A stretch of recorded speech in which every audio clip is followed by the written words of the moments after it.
Hello everyone, welcome back to YouTube channel. चलिए तो फिर सीजीवीएफएम के द्वारा आज एक पेपर कंडक्ट कराया गया है, हॉस्टल वार्डन का पेपर। बहुत सारे स्टूडेंट्स ने ये पेपर दिलाया है। उस पेपर का कंप्यूटर के जो 20 क्वेश्चन पूछे गए थे उसके आंसर की हम डिस्कस करने वाले हैं। आप अगर पेपर नहीं भी दिलाए हैं ना तो ये सारे क्वेश्चन एक बार जरूर देख लीजिए, क्योंकि आने वाले समय में आपको लगभग 900 अलग से और हॉस्टल वार्डन के पोस्ट देखने को मिलने वाले हैं। तो एक बार देख लीजिए कि व्यापम ने किस तरह के क्वेश्चंस इस पेपर में पूछे हैं। हो सकता है इसी तरह के क्वेश्चंस, इसी तरह के पैटर्न में क्वेश्चंस आपको आपके आने वाले एग्जाम से भी पूछे जा सकते हैं, क्योंकि उसमें ना 50 नंबर के कंप्यूटर के क्वेश्चन पूछे जाने वाले हैं। चलिए तो फिर देखते हैं, इनका आंसर की डिस्कस करते हैं कि क्या क्या क्वेश्चन पूछा गया था और उनके आंसर कौन कौन से हो सकते हैं। देखो, सबसे पहला क्वेश्चन था, प्रथम पीढ़ी का जो कंप्यूटर होता है उस कंप्यूटर में कौन से तकनीक का उपयोग संसाधन के रूप में किया जाता है। तो आप लोगों को पता होगा कि कंप्यूटर की अलग अलग पीढ़ी में अलग अलग चीज़ों का उपयोग हमको देखने को मिलता है। ठीक है, तो जो पहला पीढ़ी था कंप्यूटर का उसमें वैक्यूम ट्यूब एक संसाधन के रूप में हमको उपयोग करते हुए देखने को मिला है। तो सही आंसर हो जाएगा हमारा वैक्यूम ट्यूब। ठीक, चलिए अगला क्वेश्चन था, इंटरनेट खालिस्तान इंटरनेट उपयोगकर्ताओं को दुनिया भर में संदेश भेजने और प्राप्त करने में मदद करता है। ऐसा कौन सा चीज़ है जो संदेश भेजने और प्राप्त करने में मदद करता है। तो URL, www की वेबसाइट, तो ये तीनों लगभग गूगल और सर्च से संबंधित है ना। ईमेल एक ऐसा इंटरनेट के क्षेत्र में एक ऐसा चीज़ है, एक ऐसा साधन है जो हमको दुनिया भर से संदेश भेजने और प्राप्त करने में मदद करता है। कौन सा? ईमेल। ठीक, तो ऑप्शन नंबर डी इसका सही आंसर हो जाएगा। अगला क्वेश्चन देखिए, कंप्यूटर से जानकारी को कागज पर चित्रात्मक रूप में अनुवाद करने के लिए किस आउटपुट डिवाइस का उपयोग किया जाता है। कंप्यूटर से जानकारी को कागज में चित्रात्मक रूप में अनुवाद करने के लिए, मतलब प्रिंट आउट लेने के लिए अपन बोल सकते हैं। ठीक है, तो पंच कार्ड, टच पैनल की माउस की प्लॉटर। तो प्लॉटर एक आउटपुट डिवाइस है जिनसे ना हमको कंप्यूटर से एक प्रिंटर के रूप में इसका यूज़ होता है। ठीक है, और कोई भी तरह का हमको आउटपुट चीज़ें यहाँ पर एक प्रिंटेड फॉर्मेट में प्राप्त होती है। ठीक, तो ऑप्शन नंबर डी इसका सही आंसर हो जाएगा, प्लॉटर।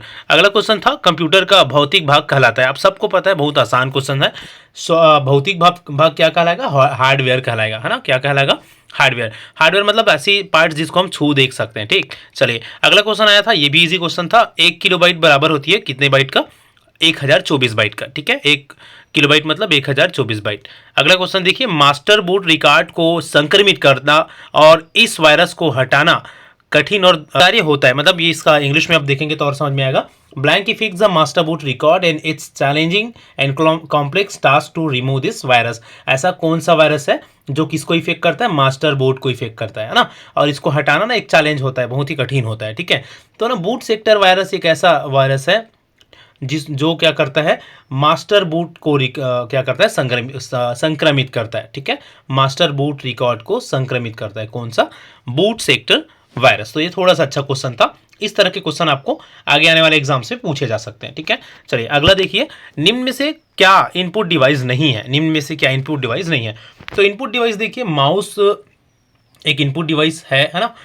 प्रिंटर, कैमरा और कीबोर्ड। तो कीबोर्ड, कैमरा भी इनपुट है। माउस, प्रिंटर क्या है? एक आउटपुट डिवाइस है। आप सबको पता होनी चाहिए, है ना। प्रिंटर क्या है? एक आउटपुट डिवाइस है। तो ऑप्शन नंबर 20 का सही आंसर हो जाएगा। अगला क्वेश्चन में हम चलेंगे, क्वेश्चन नंबर 8 को देखिए, क्या पूछा गया था। सीडी का पूरा नाम पूछा गया। सीडी का पूरा नाम आई होप आप सबको पता होगा, कॉम्पैक्ट डिस्क होती है। सीडी का पूरा नाम क्या होता है? Compact disc. ठीक है, चलिए नेक्स्ट क्वेश्चन को देखते हैं। क्वेश्चन नंबर 9 को देखिए, निम्न में से क्या कंप्यूटर के ऑपरेशनों को नियंत्रित करने के लिए या नियंत्रण करने के लिए बनाया गया है? कंप्यूटर में जो भी ऑपरेशंस होते हैं उनको नियंत्रित करने के लिए बनाया गया सॉफ्टवेयर। तो देखो, system software, application software, utility software के में से कोई नहीं। तो यहाँ पर करेक्ट आंसर हो जाएगा सिस्टम सॉफ्टवेयर, है ना। सिस्टम सॉफ्टवेयर जो होती है ना, उसको कंप्यूटर के विभिन्न ऑपरेशनों को नियंत्रित करने के लिए या कंट्रोल करने के लिए बनाया गया है। ठीक है, तो ऑप्शन नंबर ए इसका सही आंसर हो जाएगा।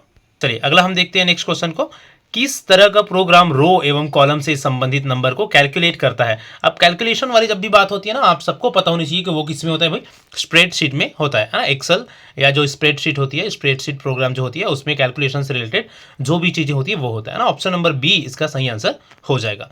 चलिए अगला हम क्वेश्चन में चलेंगे। ALU का पूरा नाम क्या है? आप सबको पता होगा, अर्थमेटिक लॉजिक यूनिट, है ना। CPU का ये एक पार्ट है ALU। चलिए हम आगे चलेंगे, नेक्स्ट क्वेश्चन को देख लेते हैं। निम्न में से कौन सा ऑपरेटिंग सिस्टम नहीं है? ऑपरेटिंग सिस्टम आप लोगों ने आई होप कि पढ़ा होगा, विंडोज, डॉस, लिनक्स, ये सारे क्या है? एक ऑपरेटिंग सिस्टम है अलग अलग प्रकार के। गूगल किसी भी तरह का ऑपरेटिंग सिस्टम नहीं, बल्कि एक सर्च इंजन है। गूगल क्या है? एक सर्च इंजन है। तो नहीं है करके पूछा गया है ना, तो ऑप्शन सी इसका सही आंसर हो जाएगा। निम्न में अगला क्वेश्चन है, क्वेश्चन नंबर 13 को देखिए, इसमें से कौन कंप्यूटर का विशेषता नहीं है? भाई अब कंप्यूटर का विशेषता बोला गया तो स्पीड, स्टोरेज, ऑटोमेशन, ये तीनों तो किसी भी कंप्यूटर का क्वालिटी हम देख सकते हैं, तीनों को किसी भी कंप्यूटर का विशेषता डेफिनेटली ये है, ठीक है। कंप्यूटर में स्पीड होती है, स्टोरेज होता है, ऑटोमेटिकली बहुत सारी चीज़ें कंप्यूटर में होती है, मतलब ऑटोमेशन भी होता है। आईक्यू, इंटेलिजेंस कंटेंट नहीं पाया जाता फिलहाल कंप्यूटर में, आईक्यू नहीं होती, मतलब खुद से किसी भी चीज़ को नहीं कर सकता, उसको ऑपरेट करना पड़ता है ना, इस कारण से ऑप्शन नंबर डी इसका सही आंसर हो जाएगा। नेक्स्ट क्वेश्चन पूछा गया था, कंप्यूटर प्रोग्राम है जो चाहे गई जानकारी को सर्वर में संग्रहित जानकारी में से ढूंढता है। खालिस्तान कंप्यूटर एक प्रोग्राम है जो चाही गई जानकारी को सर्वर में से ढूंढता है बोला गया, ठीक है। तो यहाँ पर सही आंसर कौन सा हो जाएगा भाई, वेब ब्राउजर, ठीक है। वेब ब्राउजर ना क्या है, एक प्रोग्राम है जो चाही गई जानकारी को सर्वर में संग्रहित जानकारी में से ढूंढता है, ठीक है। अब यहाँ पर एक और ऑप्शन आप लोगों को दिख रहा होगा, सर्च इंजन, तो एक क्योंकि प्रोग्राम है बोला गया है, इस कारण से ये ज़्यादा सुटेबल है, ठीक है। बाकी इसका आंसर क्या लेते हैं व्यापम, ये देखना पड़ेगा। अगला हम क्वेश्चन देख लेंगे, क्वेश्चन नंबर 15 को, यूजर की सहायता के लिए किसी विशिष्ट कार्य को करने के लिए बनाए गए सॉफ्टवेयर को कहा जाता है। तो यूजर के सहायता के लिए विशिष्ट कार्य को करने के लिए एप्लीकेशन सॉफ्टवेयर, सिस्टम सॉफ्टवेयर और यूटिलिटी सॉफ्टवेयर, ठीक है। क्योंकि ना किसी विशिष्ट कार्य को करने के लिए बोला गया। अब देखो सिस्टम सॉफ्टवेयर की अगर हम बात करें, यूटिलिटी सॉफ्टवेयर के अगर हम बात करें, तो विशिष्ट कार्य के कारण ना ये थोड़ा सा अलग हो जाते हैं, ठीक है। तो सबसे सुटेबल आंसर की अगर हम बात करें यहाँ पर ना, तो एप्लीकेशन सॉफ्टवेयर होनी चाहिए, एप्लीकेशन सॉफ्टवेयर, क्योंकि एप्लीकेशन सॉफ्टवेयर ही एक ऐसा सॉफ्टवेयर है जो किसी विशेष मतलब अलग अलग कार्य को, ठीक है, अलग अलग कार्य के लिए अलग अलग एप्लीकेशन होती है ना, तो विशिष्ट कार्य क्योंकि बोला गया है, इस कारण से एप्लीकेशन सॉफ्टवेयर इसका सबसे सुटेबल आंसर हो जाएगा, ठीक है। चलिए अगला क्वेश्चन को हम देखेंगे, कोडित निर्देशों को सूची को क्या कहते हैं। कोडित निर्देशों की सूची, list of coded instructions is known as, ठीक है। तो वो क्या कहलाता है भाई, वो कहलाता है computer program, option number C. Next question था, कंप्यूटर किस प्रकार की भाषा को समझता है। तो आप सबको पता होनी चाहिए, कंप्यूटर ना सिर्फ और सिर्फ मशीनी भाषा को समझता है, ठीक है। अलग अलग भाषाएं होती है जिनके लिए लैंग्वेज ट्रांसलेटर यूज़ किया जाता है, ठीक है। आप लोगों ने आई होप पढ़ा होगा, जो लैंग्वेज ट्रांसलेटर है जो यूज़ किया जाता है अलग अलग भाषाओं को मशीनी भाषा में क्या करने के लिए, बदलने के लिए, ताकि कंप्यूटर उस भाषा को समझ सके, ठीक है। तो इसका सही आंसर क्या हो जाएगा, ऑप्शन नंबर ए, मशीनी भाषा। कंप्यूटर के पिता पूछा गया, चार्ल्स बेबेज, आप सबको पता होनी चाहिए चार्ल्स बेबेज कौन है, कंप्यूटर के पिता है। नेक्स्ट क्वेश्चन था, निम्न में से क्या सीपीयू का भाग नहीं है। सीपीयू का भाग, सीपीयू में क्या क्या आते हैं पता है, सीपीयू में आता है मेमोरी, कंट्रोल यूनिट और एएलयू, तीन चीजें आती है सीपीयू में। इनपुट यूनिट कोई सीपीयू का भाग नहीं होता, ठीक। ऑप्शन नंबर डी इसका सही आंसर हो जाएगा। आखिरी क्वेश्चन था, 20 क्वेश्चन टोटल इसमें पूछे गए थे। एप्लीकेशन के आधार पर निम्न में से कौन सा कंप्यूटर का प्रकार नहीं है।